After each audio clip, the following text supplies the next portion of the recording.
은혜 받으실 하나님의 말씀은 룻기 1장 1절에서 5절 말씀입니다. 하나님의 말씀 룻기 1장, 룻기서 1장 1절에서 5절, 제가 먼저 1절 봉독해 드립니다.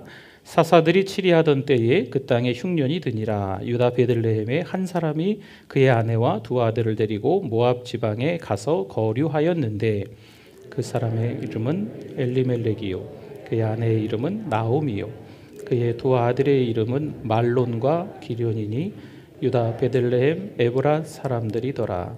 그들이 모압 지방에 들어가서 거기 살더니 나오미의 남편 엘리멜렉이 죽고 나오미와 그의 두 아들이 남았으며 그들은 모압 여자 중에서 그들의 아내를 맞이하였는데 하나의 이름은 오르바요 하나의 이름은 루시더라.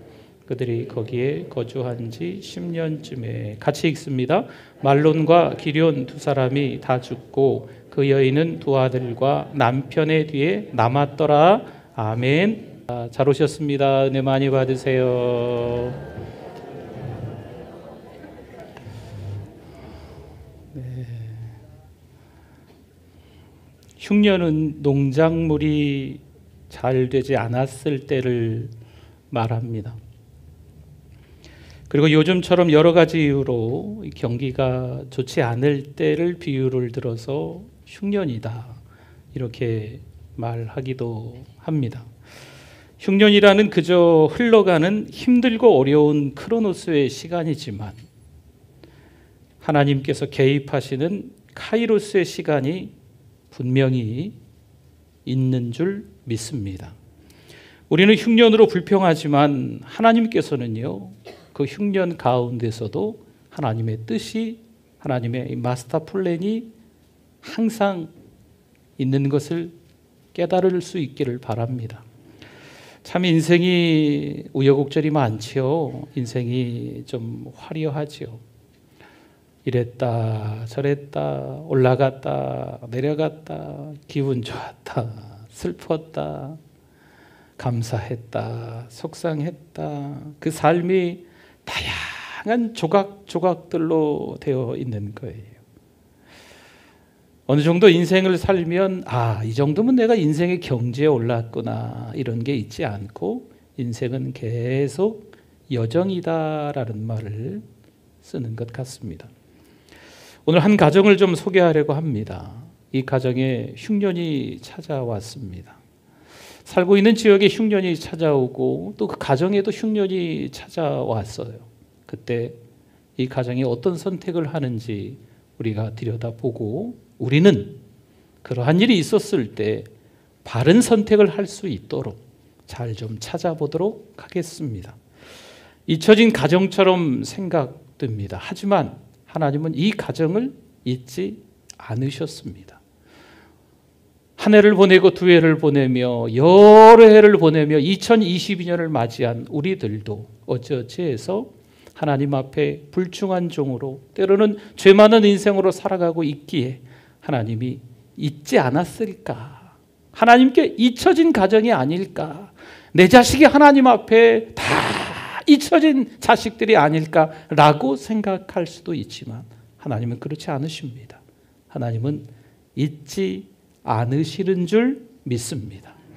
오늘 1절에 한번 볼까요? 사사들이 치리하던 때에 그 땅에 뭐가 들었어요? 흉년이. 사사들이 치리하던 때에 흉년이 들었습니다. 이때는 하나님의 말씀과 상관없이 자기 소견에 옳은 대로 행했던 때, 그래서 사사시대였습니다. 사사기 21장 25절이 잘 표현해주고 있지요. 그때 이스라엘에 왕이 없으므로, 누가 없어요? 왕이 없으므로 사람이 각기 자기네 소견에 옳은 대로 행하였더라. 각기 소견에 옳은 대로 행했던 때가 무슨 시대라고요? 사사시대였습니다. 사사는요, 재판관이라는 뜻입니다. 나름의 규율, 나름의 어떤 기준은 있었지만 지금처럼 어떤 성경의 가치관 이런 것들은 있지 않았습니다. 잘 살다가 범죄하고 타락하고 그러다가 다시 회복하고 그러다 범죄하고 타락하고 그러다 다시 회개하고 이런 일들이 반복되는 시대였습니다. 우리도 내 속에는 옳은 대로 살다가요, 때로는 물질의 흉년이, 건강의 흉년이, 부부관계의 흉년이, 때로는 직장에서의 흉년이, 때로는 자식 농사의 흉년이 찾아올 때가 있겠다 싶은 거죠. 여러분, 흉년이 들어도요, 그 고난으로 하나님을 의지하고 하나님의 말씀을 묵상했다면 영적으로 풍년을 만나겠죠.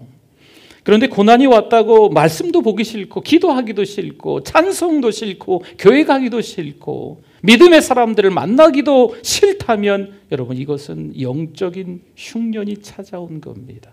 가장 무서운 흉년입니다. 하나님의 말씀이 안 들리는 사람은요, 다른 사람의 말도 들리지 않습니다. 육적으로 풍년이면 풍요로워서 말씀이 안 들리고, 영적인 흉년이 오면 깨닫지 못하고 무감각해져서 하나님의 말씀이 도통 들리지 않는 겁니다. 물론 하나님과 상관없는 삶을 사는 사람은요, 돈이 없다가 돈이 생기면 흉년이 끝납니다. 육신의 질병이 찾아왔다가 몸이 좀 회복되면 하나님과 전혀 상관없는 사람이기 때문에 마치 그 사람은 흉년이 끝난 듯 보입니다. 그러나 우리는 좀 달라요. 하나님을 믿는 우리는요, 육신을 입고 사는 영적인 존재이기 때문에 그들과는 좀 다르다는 거죠. 오늘 말씀의 이 가정은요, 흉년이 찾아왔을 때 어떻게 했을까요? 1절 뒤이어서 더 볼까요? 유다 베들레헴의 한 사람이 그의 아내와 두 아들을 데리고 모압 지방으로 갔습니다.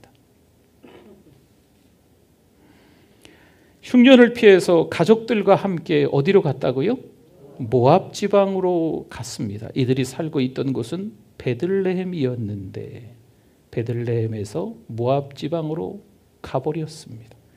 가정의 아버지, 사랑방의 목자, 교회의 목사님, 그래서 중요합니다. 그렇지 않으면 가정이, 사랑방이, 교회가 막 흔들리는 거죠. 성경적 가치관을 제대로 갖지 못하면 이 지경이 될 수밖에 없습니다. 출애굽기 3장 8절에서 말씀합니다. 내가 내려가서 그들을 애굽의 손에서 건져내고 그들을 그 땅에서 인도하여 아름답고 광대한 땅, 젖과 꿀이 흐르는 땅, 곧 어디요? 가나안 족속, 헷 족속, 아모리 족속, 브리스 족속, 히위 족속, 여부스 족속의 지방에 데려가려 하노라. 아멘. 가나안 땅을 이야기하고 있잖아요. 이 가나안 땅이 베들레헴이라는 거죠. 베들레헴은 하나님의 약속의 땅입니다. 광대한 땅, 젖과 꿀이 흐르는 땅이죠. 장차 예수님이 오실 땅입니다. 그런데 그 땅에도 뭐가 찾아왔어요? 흉년이 찾아왔습니다. 예수님 믿는 가정인데 어쩌다 이런 일이 일어났을까요? 주일이면 교회에 함께 온 가족이 나아갑니다. 때로는 가정에서 가정 예배를 드립니다. 때로는 무언가 중요한 일이 있을 때 하나님 앞에 간절히 기도하며 하나님의 뜻이 뭘까 기도하는 가정이었는데 갑자기 그 가정에 흉년이 찾아오는 거예요. 그래도 나름 예수님을 믿는다고 생각하는데, 나름 하나님을 경외하면서 하나님의 뜻을 찾아가면서 살아가는 가정인데 흉년이 찾아올 때가 있습니다. 이때 하나님이 어디 계실까요? 하나님 도대체 어디세요? 막 궁금한 거죠. 내가 힘들고 어려울 때 하나님을 늘 찾았었는데 왜 이렇게 어려운 일들이 또 찾아옵니까? 의구심이 드는 거예요. 그들은 눈앞에 보이는 흉년 때문에 예수님이 오실 땅을 떠났습니다. 그럼 가족이 함께 찾아간 그 모압은 어떤 곳일까요? 신명기 23장 3절을 보니까요, 암몬 사람과 그 다음에 어디 나옵니까? 모압 사람은 여호와의 총에 들어오지 못하리니 그들에게 속한 자는 10대뿐 아니라 영원히 여호와의 총에 들어오지 못하더라. 아멘. 이 모압이라는 땅을 설명해 주고 있어요. 아브라함의 조카 롯이 있었지 않습니까? 아브라함과 함께 지냈던 이 조카 롯이 가축들이 많아지자 어떻게 돼요? 이 목자들의 다툼이 시작되고 아브라함이 조카 롯에게 너 먼저 땅을 선택해라.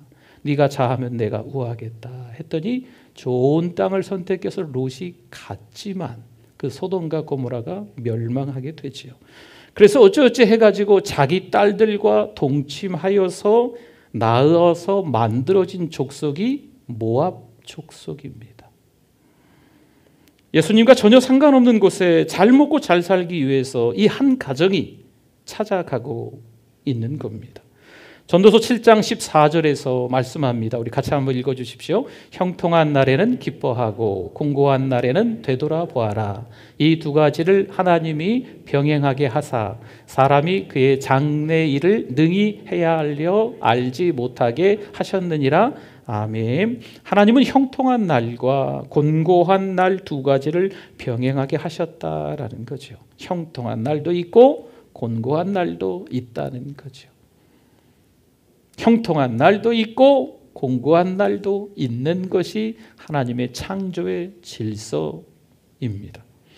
물론 우리의 사는 날이 형통하면 기뻐하고 감사하면 됩니다. 만약 흉년과 고난이 찾아오면 돌아보고 하나님의 섭리를 찾아서 이겨내야 될 줄 믿습니다.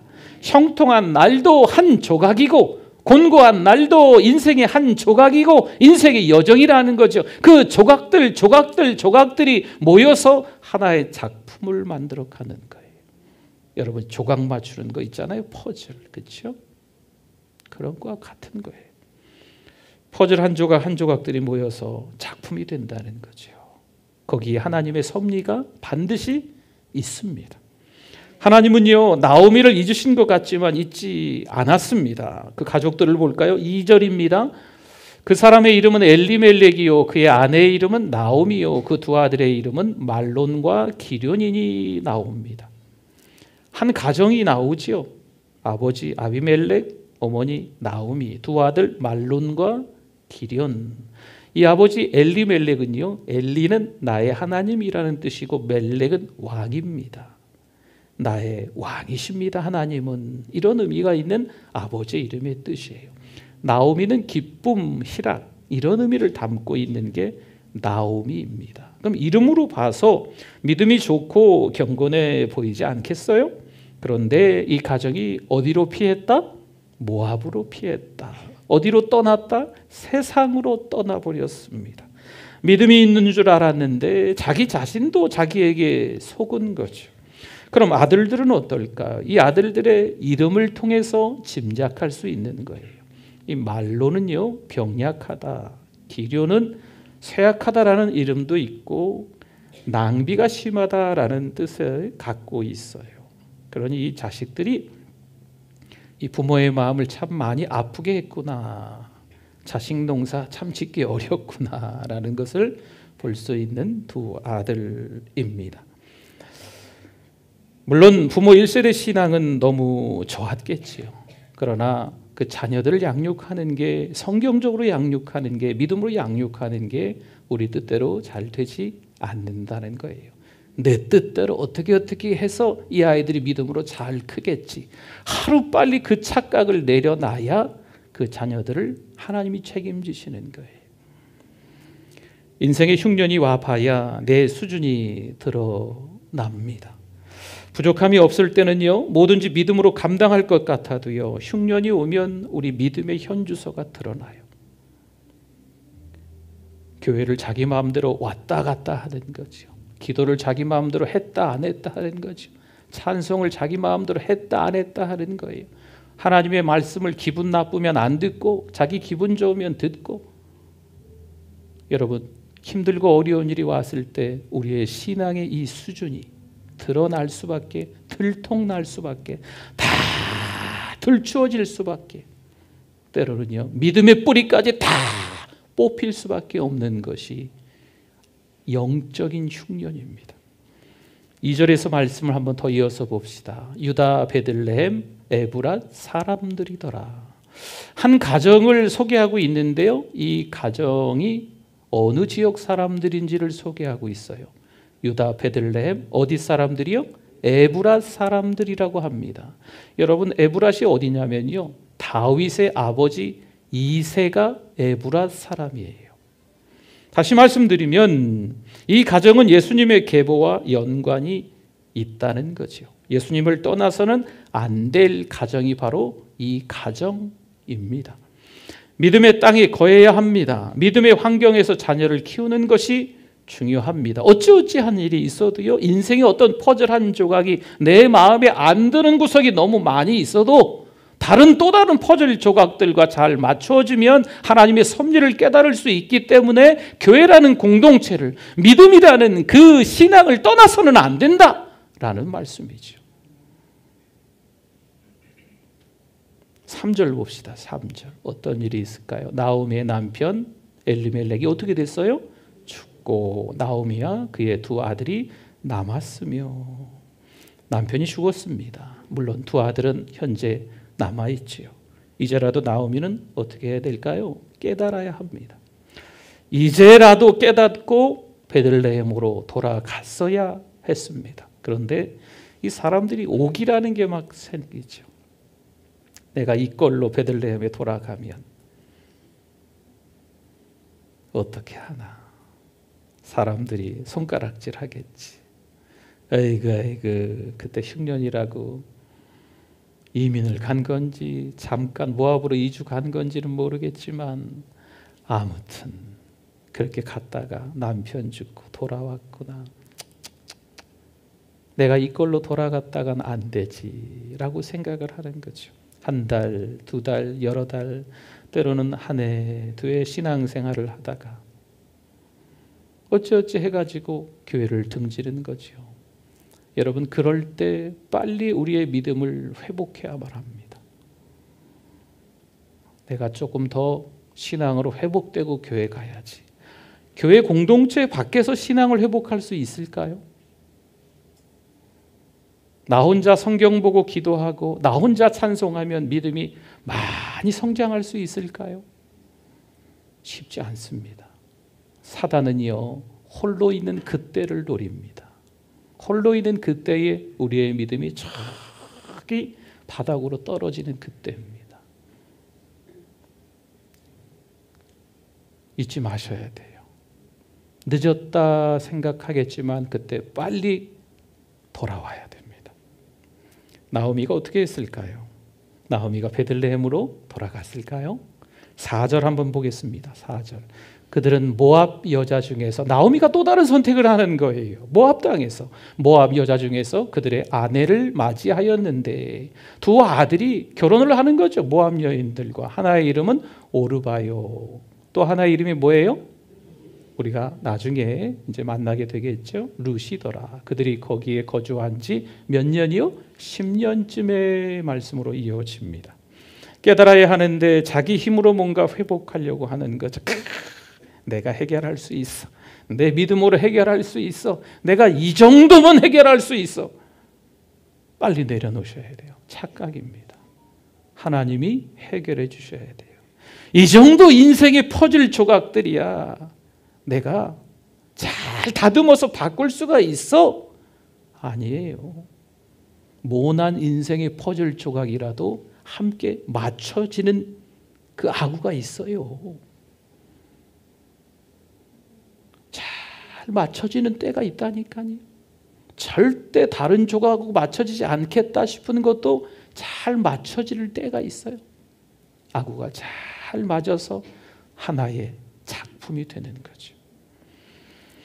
아들들을 그 땅에서 결혼시켜요. 영적 계보가 아닌 모압에서 두 며느리를 맞이하는, 자기가 좀 스스로 알아서 이렇게 회복하려는 듯 노력해 봅니다. 모압은요, 가증한 우상을 섬기는 이방 족속입니다.